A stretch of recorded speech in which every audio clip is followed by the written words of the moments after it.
For a long time, at least after World War II, and especially particularly after the end of the Cold War and the collapse of the Soviet Union, the United States resorted into a mixture of different tools in order to dominate over the world. One of these tools were economic warfare. And we suspected for a long time that the purpose of the sanctions were to submit the people and not governments, meaning that the United States tries to subjugate certain people that are resisting the American hegemony, or the governments are they are resisting the American hegemony. So the Americans refused these allegations for a long time. However, we have a document that we thankfully can read, which is the declassified CIA document, which dates back to 1993, when the United States was imposing harsh sanctions on Milosevic regime or on Serbia. And if I want to quote this secret declassified document, it says, "Our sanctions, quote, have yet to impose sufficient hardships on local consumers needed to spark a groundswell of anti-regime sentiments in Serbia." So the purpose of the sanctions, for example, in Serbia was to inflict heavy pain on the people so that the people would rise or revolt against their government in order to do the job of the United States. Whether we agree with Milosevic or not, this is a different issue. The main issue here, the particular issue here, is that the United States resorted into an economic warfare against Serbia and similarly against Syria, especially after 2017, because the regime change war that started in 2011 under the title Timber Sycamore, which was a CIA-covered operation, and it is considered one of the costliest CIA-covered operation in the history of the agency itself, according to the New York Times. When the regime change war failed, which means the military tools or the military means to remove a president or a government or a regime, call it whatever you want, when that failed, the United States changed its plan from Plan A into Plan B. And under Trump, the United States imposed draconian sanctions on Syria called the Caesar Act. And under this sanction, the Syrian central bank is sanctioned, the Syrian energy sector is sanctioned, the Syrian all vital sectors are sanctioned. For example, Syria cannot import any kinds of good that can be used in reconstruction. Syria cannot import any kind of goods that can be used in the medical sector. Syria cannot import any kind of goods that can be used even in the health sector, although the United States says that the health sector or the humanitarian aspects of in Syria are not sanctioned. But this is untrue, because all the companies, whether they are governmental or non-governmental, are hesitant to sell any sort of goods to Syria because of something called over-compliance, because these companies are afraid that to be sanctioned by the United States, and there are so many examples of it, that the United States sanctions, for example, Iranian tankers, Iranian ships that deliver fuel to Syria. So although on one hand the United States says that no, these sectors, the vital sectors, are not sanctioned, but underground, practically speaking, all these sectors are under harsh sanctions. And when there is a necessity, for example, to import certain equipment to renovate basically certain or fix certain medical equipment, Syria isn't able to do that. When Syria wants to repair, for example, water pumps in Syria, they aren't able to do that. If Syria wants to import any sort of equipment to fix electricity generators, for example, they aren't able to do that. And all this are due to the American sanctions. So the goal here is basically, the United States waged a regime change war on Syria. It failed, and they have to punish the people for resisting the regime change war. And this is not an emotional statement. This is the truth, because after 2017 and 2018, if we see how the Syrian economy has crumbled due to these sanctions, we will realize that the inflation rate in Syria, or let's say if any product was 1 Syrian pound, now it is over 800 Syrian pounds. So the prices have skyrocketed more than 800 times. And all this happened due to these sanctions. And accordingly, the goal is to subjugate the people, to punish the people and to push them to the abyss, to extent that they would revolt against their government and say, you aren't able to provide these basic necessities for me, therefore I don't see why I would be sticking with you, why would I be supporting you. And this was the strategy. And I believe if you check the popularity of the Syrian government before 2017 and after 2017, the Syrian government popularity has decreased after 2017, because before 2017 the tools were clear. The people knew that there are terrorists fighting underground and the government and the Syrian army are protecting them. But after 2017, when the active military hostilities were over, the Syrian people cannot see a clear enemy underground, because the enemy has become like a ghost, which is economic sanctions, and they cannot see that these sanctions are inflicting heavy pain on them. Therefore, they start to blame the government, who is not able to provide them with the basic necessities. And let's also remember that it's not only about sanctions. The United States has occupation forces in Syria. They are not invited. Nobody told them to come to Syria, but they have many military posts in Syria. They occupy at least half of Syria's oil and gas fields on the eastern shore of the Euphrates, and also they have occupation forces in the south on Al Tanaf border crossing, because they also want to block Syria's border crossings and Syria's ability to do business with its neighboring countries. So all in all, this is the strategy of the United States, which is suffocating the Syrian people after 12 years of this brutal war.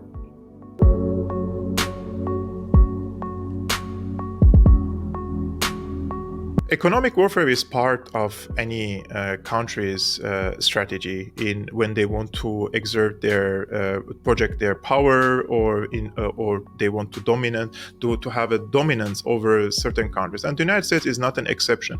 Most of the empires that came and perished, they used economic warfare as a weapon. So whether it is classified under international law as a warfare or not, because you cannot measure it, you cannot see it, and you cannot see a tangible, let's say, tools when any country is waging an economic warfare. So it is underestimated and misreported, let's say, basically. However, in my humble opinion, economic warfare is uglier than the military warfare, because when there is an enemy that is fighting you through military means, you are capable of defending yourself also through military means. You know the enemy, you know the uniform, you know how to fight, you know there is war happening.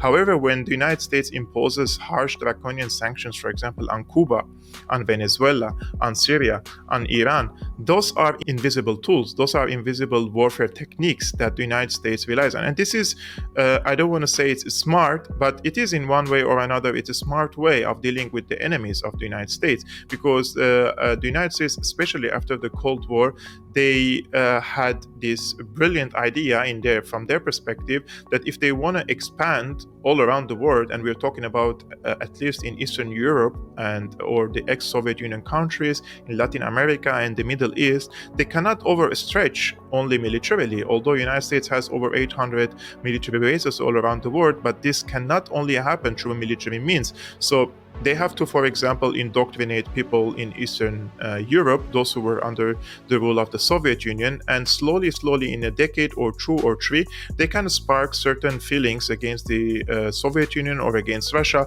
and they can trigger color revolutions in these countries. And we have seen many examples in Romania, in Ukraine, in Georgia, and recently also in Armenia. And similar things happened also after the so-called Arab Spring. So always the soft tools of the soft power is one of the strengths of the United States. However, when the United States uses economic warfare as a weapon against its enemies, and you can see underground that there are people being suffocated, choked, and there are people who die slowly. For example, when the United States occupies the oil fields in Syria and stops the delivery of the fuel to the government-held areas where there are so many hospitals in dire need for the fuel to generate electricity. So when a patient comes and the hospital cannot serve these patients because they only have 10 hours or 11 hours of electricity, and the patient dies in the hospital, that means the United States is murdering these people, but not directly with a gun, but rather through economic means, through choking them. So this process of killing the Syrian people is happening slowly, and lots of people aren't aware of it because it is not reported in the media, and it is difficult to report it and prove and say this is done by the United States. Therefore, you don't see so much reporting. Forget about the mainstream media, because the mainstream media outlets, they will never report about these things. But even in the alternative media, it is very difficult to document such cases and draw conclusions or correlations between these economic warfare techniques of the United States and the direct impact of these warfare techniques on the Syrian people. So yes, I consider it an act of war. But how to face it? How to face this kind of warfare? Syria is a small country. It is incapable of defending itself economically against the giant economic might such as the United States. So the friends of Syria, the allies, would come for a help, such as Russia, China, and Iran. But all these countries also, especially Russia and Iran, they also suffer from economic problems. So here only China left in this regard as a big, giant economic partner of Syria. But also China is hesitant to come to Syria because the security situation is not stable. So investing in such an environment is also not productive for a country like China or the Chinese companies. All countries, at the end of the day, they are not a Red Cross. They don't give you something for free. They also want to benefit from their investment. The investment environment in Syria is very difficult for any country to come and invest there. Therefore, it's like Syria is on the bed in a hospital, and there is like a lifeline aid that comes all the time from the friendly countries, but this doesn't help for recovery. This just helps you to stay alive, but it doesn't help you to recover. If the Syrians want to recover and counter the American project in Syria, they have only two options. One is to wage a guerrilla warfare, a resistance against the American forces in the east and kick them out of the country. And this is really difficult and, in my opinion, unrealistic, because on the eastern shore of the Euphrates, the United States has over 60,000 proxy forces called the Syrian Democratic Forces, the SDF or the YPG. So it would be very difficult to do that task. And secondly is the Ukraine war. The Ukraine war may redraw the balance of power in favor of Russia and China and the global south. And accordingly, Syria could emerge from this international conflict, as a player who participated in breaking the American hegemony over the world, and accordingly it could have also a better position in this international system. And if the United States loses in Ukraine, which I believe on the long run they will, it's not the way that we think that the United States will lose decisively, but through time, when Russia and China are increasingly daring the American hegemony over the world, this will have its reflections on the international relations, and this will bring different outcomes for the conflict that the United States, whether it is initiating or not. And I am confident that in a year or two, we will see different international system based more on a justice, and it would be more just towards the Middle Eastern people and towards the global South people. And I believe that the United States would not be able to continue its hegemonic status for a very long time, and all the empires come and go, and the United States is not an exception.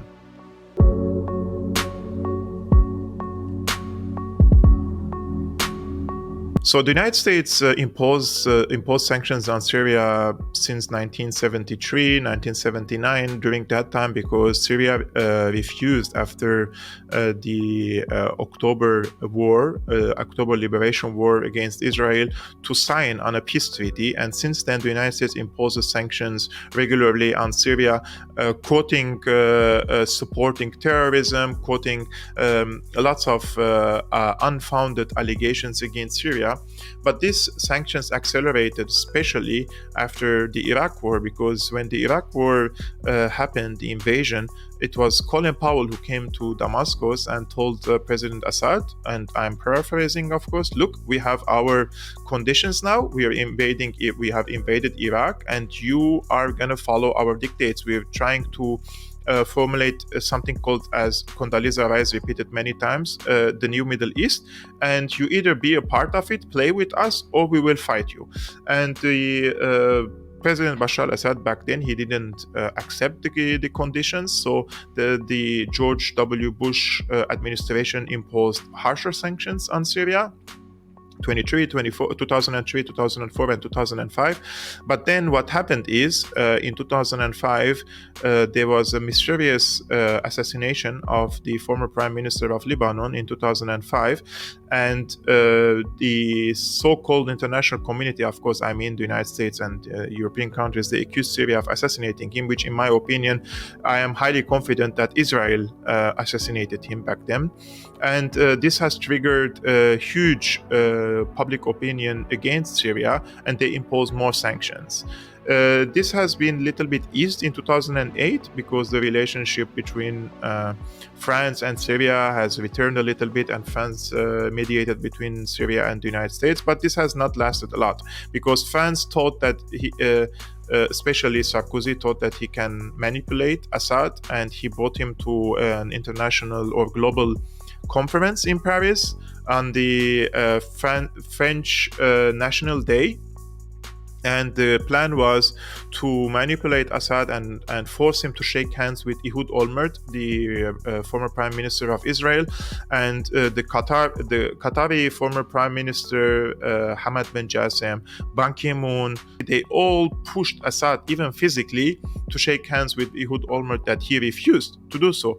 And since then, France knew that nothing can change the mind of Bashar al-Assad, and the only way to take him out from power and create a Middle East that is friendly with Israel is by removing him by force. And since then, in 2008, they started planning for this war, and this was confirmed by the former foreign minister of France, who mentioned this information. And he said that he was on a non-state visit in Britain, and he was told by the British officials, senior officials, that they're planning to invade Syria, and that he has to be part of this game, and he refused to be part of this game. So when the war erupted in 2011, the CIA waged its regime change war under the covert Operation Timber Sycamore, in parallel with the waging a brutal terroristic war by supporting, arming, training radical jihadists from all around the world. They imposed very harsh sanctions on every aspect. Every sector in Syria is sanctioned. Officially, is 90% of the sectors are sanctioned. Non-officially, 100% of the sectors are sanctioned. I think after Cuba, Syria is the most sanctioned country by the United States, and we can see the results now underground. The inflation is very, very, very high. The people salaries are very low comparing to the basket of food. For example, the average salaries in Syria are now around $30, and the average food basket is $100. So 90% of the people are below poverty, according to the UN estimates, and this is all due to the acts of hostilities that was initiated by the United States, and then the sanctions that were imposed by the United States.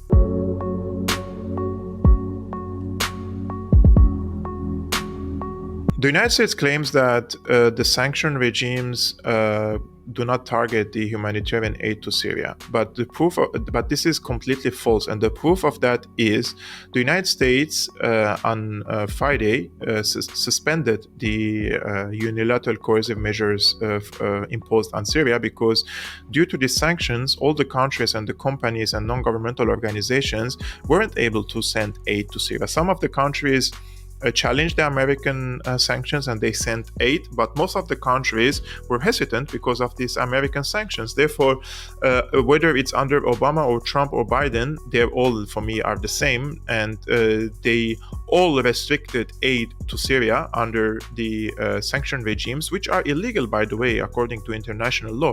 And those are not sanctions, by the way. Those are unilateral coercive measures. Sanctions are usually imposed by the UN, and it should get the approval of the UN Security Council and the member states. So 15 countries should vote for it, and 5 permanent members should not veto. But those are unilateral coercive measures, meaning these countries individually imposing illegal sanctions on a country like Syria and without the jurisdiction of the UN. Therefore, it's illegal according to international law. So all these sanction regimes that the United States uses on its foes and its enemies around the world nowadays, they're illegal according to international law, but nobody speaks about it, and nobody even tries to touch the core of the issue, which is the illegality of these sanctions. Now, underground, United States says that they want to suspend the sanctions for 18 months to allow humanitarian aid to come to Syria. I mean, this is not even enough time for Syria to recover from this natural disaster, and not even enough time to rebuild what has been destroyed. It's like the United States sees someone is dying and it's just giving it morphine or a certain medicine that keeps it breathing but not recovering. And this is a very vile and very ugly policy, in my opinion. And it shows the mentality that governs the United States. And I'm not talking about administrations. Those administrations, for me at least, they give you the illusion that you have a choice in the United States, like a Democrats, Republican, etc. They're all the same. The people who stand behind these political parties, whether it's the military-industrial complex, whether it's the Wall Street, whether it's the lobbies that in Washington, D.C. There are so many actors that we cannot see, but they are playing a very instrumental role in the foreign policy of the United States, including the banks there, right? So the United States is resorting into very sadistic policy, which shows the mentality of the people who govern the United States, those who wear black suits and you don't see them giving statements on TV.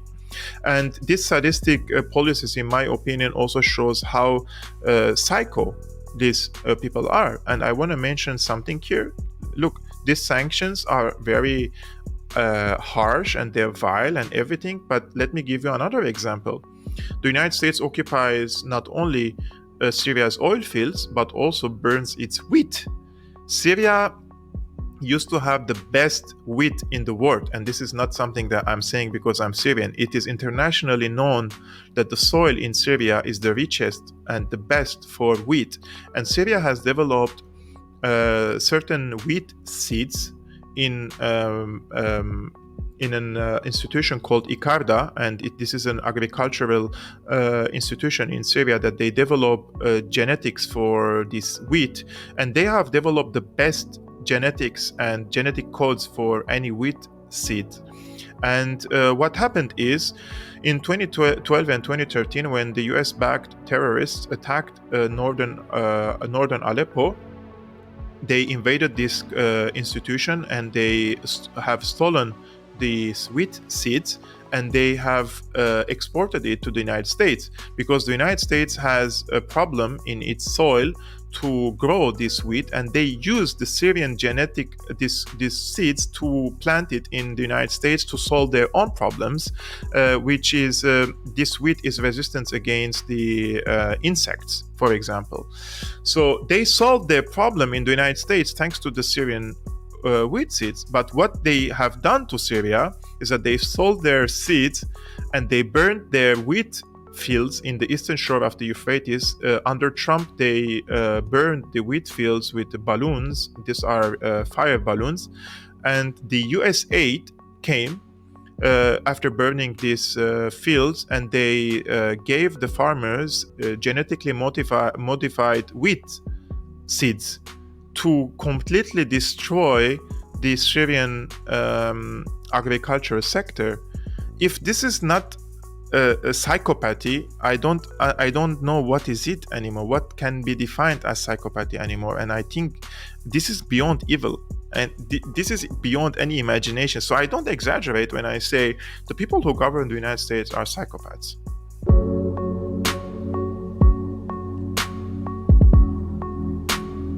So the United States imposed similar sanctions on Iraq in the 90s after the Iraq invaded Kuwait.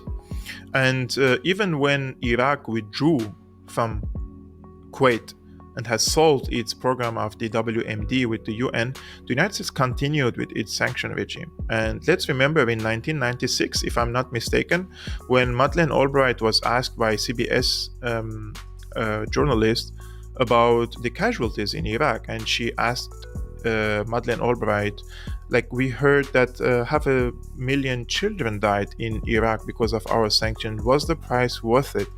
And Madeleine Albright said, it's a very hard decision to make, but we think the price was worth it. So linking to the previous question, this is a psychopathy, in my opinion. Those people are really insane. These people are ready to murder 500,000 children to reach their foreign policy goals, which is dominance, which is to be to stay as a superpower, which is to serve the military-industrial complex, which is to fill their pockets. So imagine there are people out there in Washington, D.C., they are ready to murder 500,000 people for them to stay in a position of power. So I'm truly out of words sometimes when I read and dig into the foreign policy of the United States.